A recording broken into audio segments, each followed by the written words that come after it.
Welcome to another episode of Legacy of Leaders. I'm your host, Mac Holley with Heritage Capital Group, who's a proud sponsor of today's show. Here at Legacy of Leaders, we talk to community leaders who are making a positive impact in their area.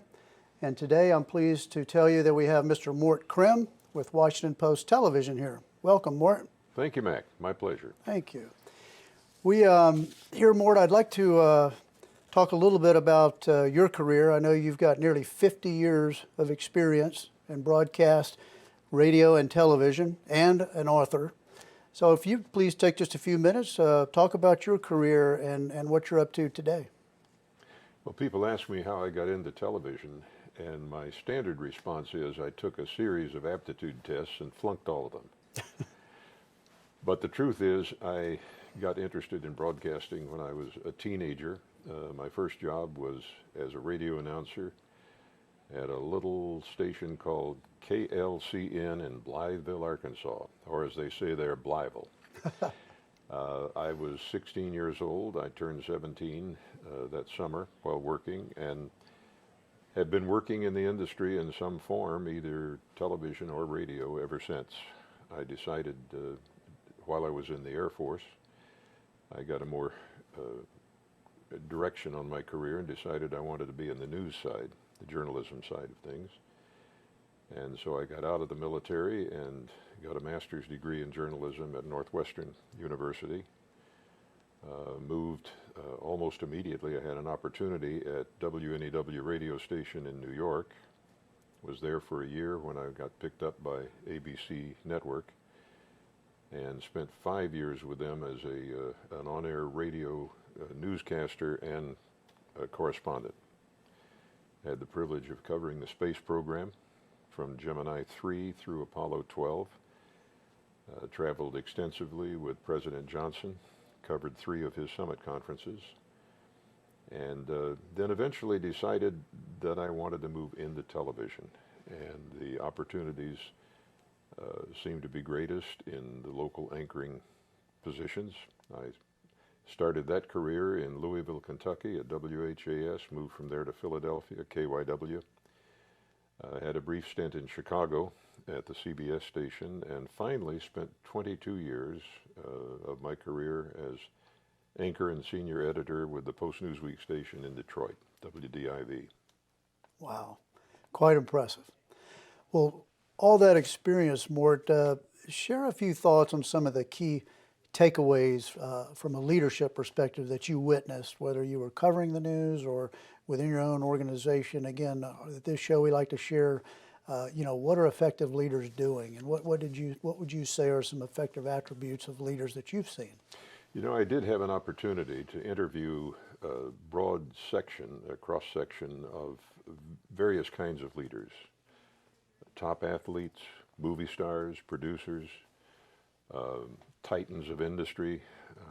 The Lee Iacocca, at that time he was running Chrysler, Edsel Ford, so many different people in so many different positions. And it seems to me that all of them have certain characteristics in common. The best of the best are people who, first of all, have an attitude of servanthood. They think strategically and long-term and in many different ways, but they think, first of all, of who am I serving and how can I best serve them? And they're the ones who are most effective, I think, in the long term. It's not just about me. Mm-hmm. And the more people commit themselves to making the product or the service or whatever it is that they're dealing in customer-oriented, those, I think, long terms are the ones who succeed. They're also the ones who are happiest. That's I've interviewed, let's go to Hollywood, for example. I've interviewed some major stars who had lots of money and lots of fame and all of the things that you could imagine would add up to success as we define it. But the ones who were happiest were the ones who recognized that that's not where you get your satisfaction. I mean, money is nice. Right. Fame can be useful. But it's in relationships, and it's in your attitude toward other people. And again, it comes back to that idea of it's not all about me. That's a good point.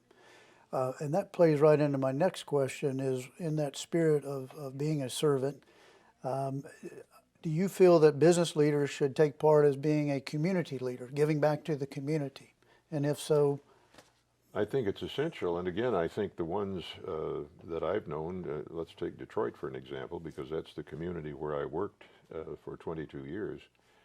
And it seemed to me there was a strong correlation between a leader's willingness to participate in the community, to give back to the community, to be a part of the community, and their effectiveness in their particular profession.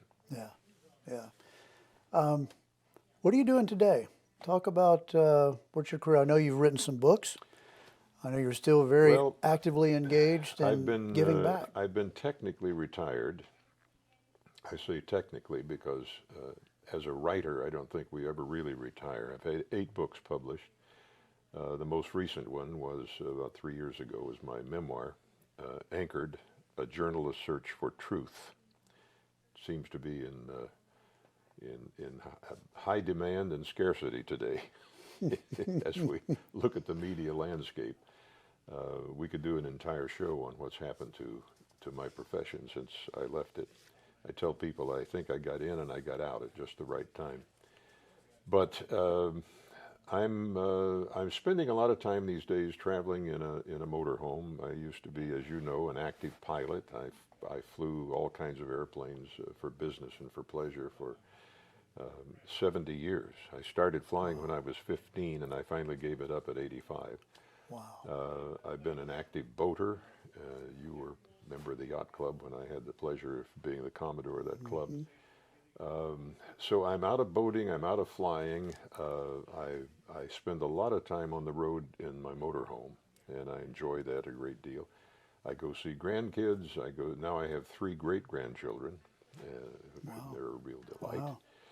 Wow. But I'm still doing some writing, and I don't know if I'll have one more book in me or not.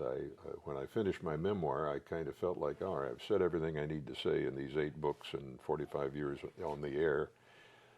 But I might have one more book in me. I'm thinking about it, and I'm doing a little writing as Excellent. I go along. We'll see. Excellent. Well, Mort, thank you for being here today. It's been a great pleasure. And for those of you at home, I hope you've gained some valuable insight from Mort's comments. If you'd like to hear from more community leaders, I encourage you to go to dailynewsnetwork.com. I'm your host, Mac Holley with Heritage Capital Group, wishing you a fantastic day.